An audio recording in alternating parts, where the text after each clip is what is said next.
अस्सलाम वालेकुम पाक व्यूअर्स, मेरा नाम है मोहम्मद अली और आज हम जिस गाड़ी का रिव्यू करने जा रहे हैं ये है हैवल H6 2.0 turbocharge engine all wheel drive. सबसे पहले हम इसकी हेडलाइट्स की बात करें तो ये बड़े खूबसूरत से एक हेडलाइट्स हैं, साथ इनके डीआरएल नीचे तक जा रहे हैं जो एक टाइगर स्टाइल लगते हैं। ग्रिल की बात कर लें तो ये कैसे जैसे क्रोकोडाइल की जो स्किन है उस तरह का लगते हैं। इसके अलावा जो इसकी जो फ्रंट है ना वो रोड प्रेजेंस के लिहाज से काफ़ी एक मैसिव लुक देता है। इसके बाद अगर हम बात कर लें इसकी साइड्स की तो ये एक ह्यूज कार है, पूरी एक एसयूवी है। यहाँ से इन्होंने सिंपल ही रखी हुई है, यहाँ पे इन्होंने पियानो ब्लैक का यूज़ किया हुआ है, ठीक है। और ये चीज़ मैंने आफ्टर मार्केट खुद लगाई थी। इसके हम रिम की बात करें तो ये 19 इंचेस के व्हील हैं। इसके साथ जो स्पेयर व्हील आता है वो 18 इंचेस का आता है। पूरा पियानो ब्लैक सी इसकी पूरे अलॉय व्हील्स हैं जो कि एक खूबसूरत लुक देते हैं गाड़ी को। अगर हम इसकी बैक पे बात करें तो जो पिछला वेरिएंट था वो थ्रू एंड थ्रू एक लाइट जा रही थी यहाँ से, लेकिन इस वेरिएंट में इन्होंने वो लाइट को थोड़ा सा चेंज करके दरमियान में GWM की बैचिंग कर दी है। साथ अगर हम इसकी बैक लाइट की बात करें तो बहुत ही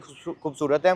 यहाँ पे पूरे से LED लाइट की स्केलिंग की हुई है और जो इनकी साइड की जो स्केलिंग है ना वो इस तरह जिस तरह जो फिश की स्किन होती है ना वो यहाँ पे अगर आप कैमरे में गौर करेंगे तो बहुत अच्छी लगती है। इसके अलावा अगर हम इसके बैक पे बात कर लें तो इसमें ऑल व्हील ड्राइव है, चूँकि तो जो 2000 सीसी वाला वेरिएंट होता है उसमें ऑल व्हील ड्राइव की बैचिंग आएगी, साथ GWM की बैचिंग आएगी और साथ ही H6 की बैचिंग आएगी। ये था इसका एक्सटीरियर लुक। अब हम चलते हैं इसके इंटीरियर की तरफ। यहाँ से मैंने इसकी इंटीरियर की बात कर लेते हैं तो इसके डोर्स पे जो लेदर स्टिचिंग है वो बहुत ही खूबसूरत लगती है। इसके अलावा यहाँ पे स्पीकर की ऑप्शन है, यहाँ पे 2 स्पीकर की ऑप्शन है, कप होल्डर की जगह साथ थोड़ी स्पेस है, विंडोज़ के ऑप्शन है, साइड मिरर के ऑप्शन है, डोर लॉक और विंडो लॉक के ऑप्शन है। इसी के साथ ये जो ड्राइवर सीट है ये 8 वे इलेक्ट्रिक है, जो पैसेंजर सीट है वो 4 वे इलेक्ट्रिक है। जब आप गाड़ी में बैठते हैं तो ये आपको सीट आपको वेलकम करती है। जहाँ तक इसके इंटीरियर कलर की बात कर लें तो इसको टैन ब्राउन के नाम से कहते हैं। इसमें 2 कलर और भी आते हैं, एक इसमें ब्लैक है, ऑल ब्लैक है, और इसमें वाइट है। 14.6 इंचेस की एक ये स्क्रीन मिलती है, साथ 10.25 इंचेस की ये स्क्रीन मिलती है। जो गेयर नॉक है वो इस तरफ है और जो इंडिकेटर और वाइपर के बटन है इस तरफ है। साथ इसी के साथ आपको इसमें डिफरेंट फीचर्स मिल जाएंगे। ये मीडिया के बटन हैं यहाँ पे, और इसके अलावा अगर हम यहाँ पे इसको क्लिक करें तो ये आपको गाड़ी के जो सारे फीचर्स जो है ना, जो मीटर्स के जो आप कहते हैं वो सारे बताता जाता है। इसके साथ यहाँ पे जो है ना आपके अडेप्टिव और इंटेलिजेंट क्रूज कंट्रोल के फीचर्स हैं। इसके साथ आपको यहाँ पे 2 कप होल्डर की जगह मिली हुई है, नीचे भी एक पूरी ओपन स्पेस है। इस गाड़ी में टोटल 9 स्पीकर हैं, एक पीछे डिग्गी वाली साइड में भी है, बाकी जो 8 हैं वो सारे अपना अंदर हैं, 4 पीछे हैं और 4 अपना आगे हैं। अगर हम इसकी बात करें तो इसमें हमें अपना ये साइड मिरर दोनों में मिलते हैं। इसके अंदर जो लाइट है वो वार्म है। बाकी अगर हम बात करें लाइट्स की तो बाकी सब में लाइट वाइट में चलती हैं। इसी के साथ जो इसका कलर है वो वाइट है, मैट में है और काफ़ी खूबसूरत फील देता है।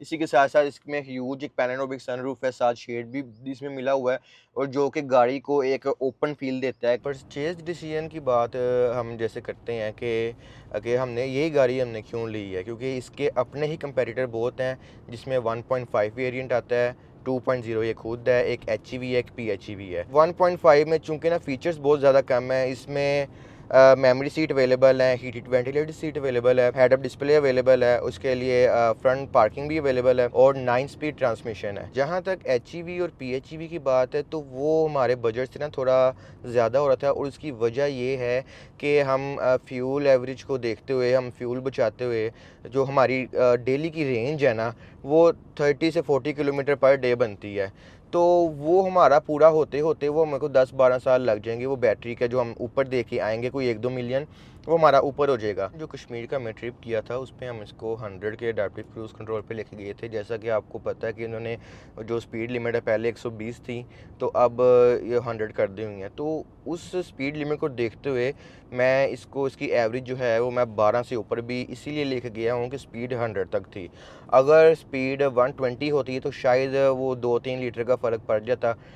इस वजह से हम इसको कह सकते हैं कि चलें आप रफली भी आइडिया लगा लेना तो 11 से 12 तो इसका कंफर्म है। फ्यूल एवरेज के मामले में गाड़ी मार नहीं खाती है।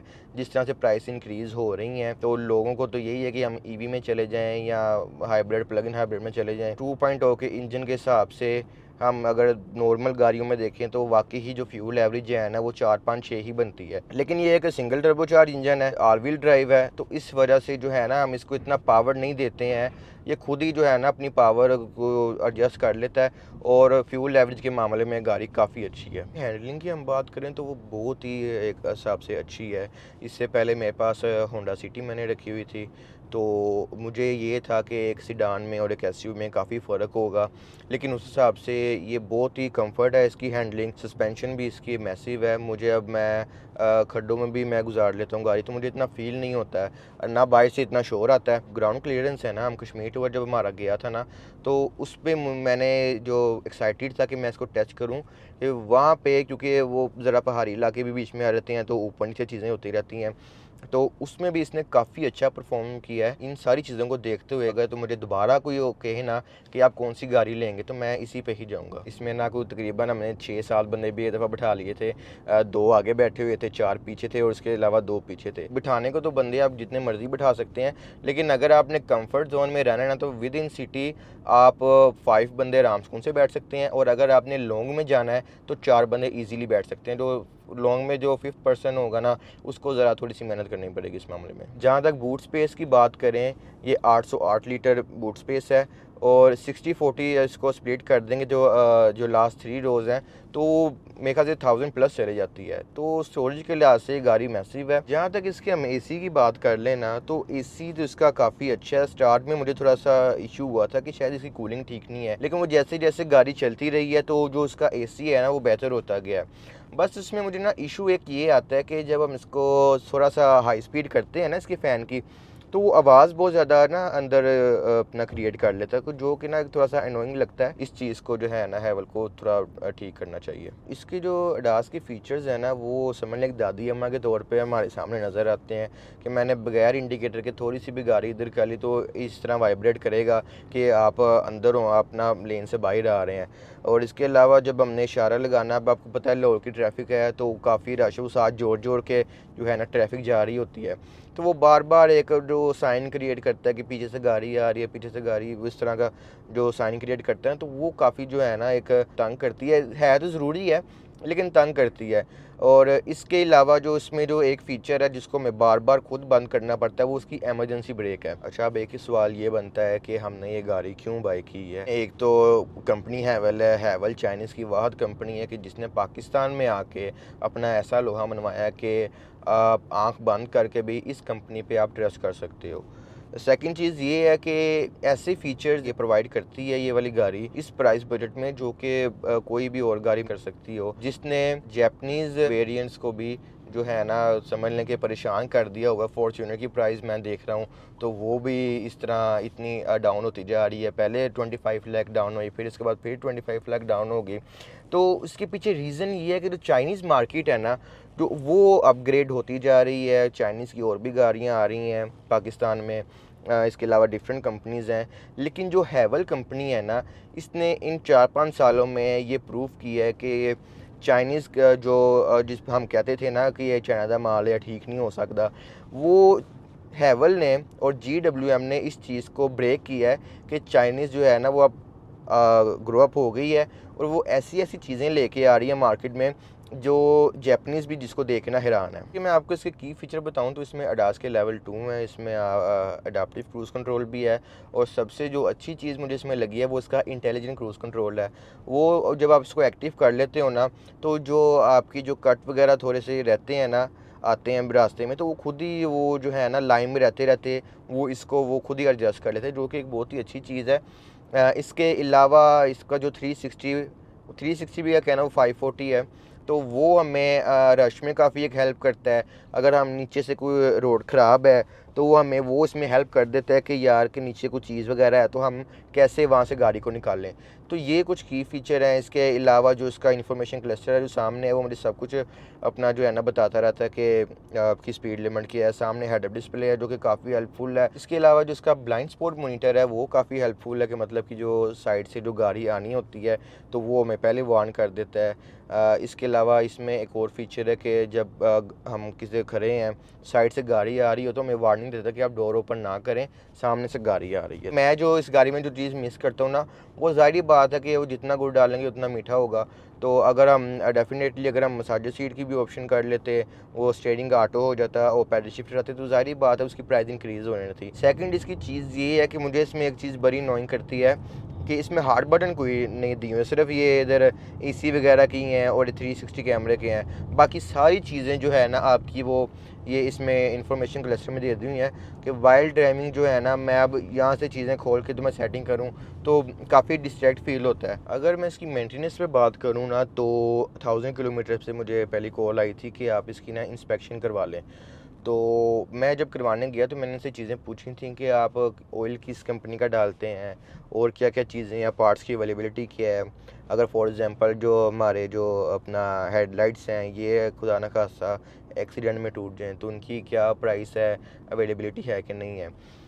इन्होंने मुझे ये बोला था कि इनका कोई टोटल के साथ जो है ना कोई एग्रीमेंट है, वहाँ से उनकी कंपनी का ही ना ये ऑयल हैवल में डाल रहे हैं। इनका कोई एग्रीमेंट शायद कोई साइन हुआ है या इस कंपनी पे ही रिलाई करते हैं। दूसरी चीज़ ये है कि पार्ट की अवेलेबिलिटी इसकी जो उन्होंने कहा था कि खाली हेडलाइट्स ही जो है ना वो 3 लाख 3.5 लाख के करीब है। तो पार्ट्स की अवेलेबिलिटी तो है लेकिन वो चीज़ें महंगी बहुत हैं। तो वो एक कस्टमर के लिए एक झटका खुदा न खास्ता पड़ सकता है कि अगर खुदा न खास्ता कोई एक्सीडेंट वगैरह हो जाए सीरियस किस्म का, तो जो पार्ट्स जो उनकी जो प्राइस है ना, वो पार्ट्स की प्राइस बहुत महंगी है। इसलिए हमें ना गाड़ी की इंश्योरेंस करवानी ना बहुत ज़रूरी है। अगर आप पार्कव्हील सर्विस पार्कव्हील की ऐप में जाएँ आप, तो वहाँ पे आपको डिफरेंट कंपनीज़ की इंश्योरेंस अवेलेबल होंगी। मैं आपको ये बात क्लियर कर दूँ कि पार्कव्हील खुद कोई भी इंश्योरेंस सर्विस नहीं है। वो आप उनकी जो डिफरेंट कंपनीज़ पार्कव्हील के ऐप पे लिस्टेड हैं, आप उनके ऐप के ज़रिए आप किसी भी कंपनी जो आपको ट्रस्टेड लगती है, आप जाएँ और अपनी गाड़ी की इंश्योरेंस करा के अपनी गाड़ी को सेव करें, क्योंकि पार्ट्स बहुत महंगे हैं। आने वाले टाइम में खुदा न खास्ता किसी तरह की चीज़ होगी तो आपको लाले पड़ सकते हैं प्राइस के हिसाब से। अगर हम इसकी रीसेल की बात करें ना, तो पेट्रोल वेरिएंट की पाकिस्तान में रीसेल वैल्यू ज़्यादा है। मगर मैं आपको इनको चारों वेरिएंट्स की बात बताऊँ ना, तो 1.5 और 2.0 वेरिएंट्स की जो रीसेल वैल्यू है बहुत ज़्यादा है। लोग HEV और PHEV की रीसेल वैल्यू इसीलिए कम है क्योंकि वो बैटरीज़ की वजह से ना वो कंप्रोमाइज़ कुछ लोग नहीं करते हैं। इसी वजह से जो पेट्रोल वेरिएंट है ना, हमारा बेसिकली लेने का मकसद भी ये था कि अगर कल को सेल करनी पड़े ना, तो बैटरीज़ की वजह से हम मार ना खाएँ। पेट्रोल वेरिएंट है पाकिस्तान की वाम आपको पता ही है, वो जानती है कि इतना गैसोलीन वेरिएंट्स को।